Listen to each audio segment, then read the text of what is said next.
Saint Martin পরিবহনের এই ঝকঝকে বাসটি করে একদিনের বাস জার্নির গল্প বলবো আজকে। অসাধারণ সুন্দর ইন্টেরিয়র এই বাসে, দেখতে মনে হবে যেন একটু পুরো 5 স্টার হোটেল।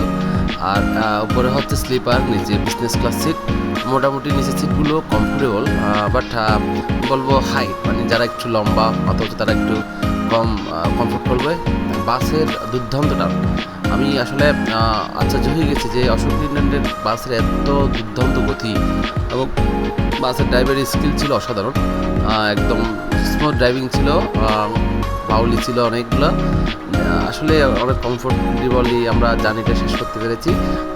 বেসিক্যালি যে অশোক লিল্যান্ডের বাসগুলো মূলত ঢাকা, চট্টগ্রাম, কক্সবাজারের যে সার্ভিস মূলত অন্যান্য বাস থেকে একটু কমিয়ে রাখে, যাতে আমাদের মতো বাজার ট্রাভেলের জন্য অনেক সুবিধা। রাস্তা অনেকটা ফাঁকা ছিল, বাসও অ্যাভারেজ গতি 80+ ছিল, এবং খুব খুব এনজয় করেছি জার্নিটা। মিটার দেখতে পাচ্ছেন অলমোস্ট 80, 90, 70, 80 এরকম উনি বাসের স্পিডটা ছিল, এবং জার্নিটা ছিল অনেক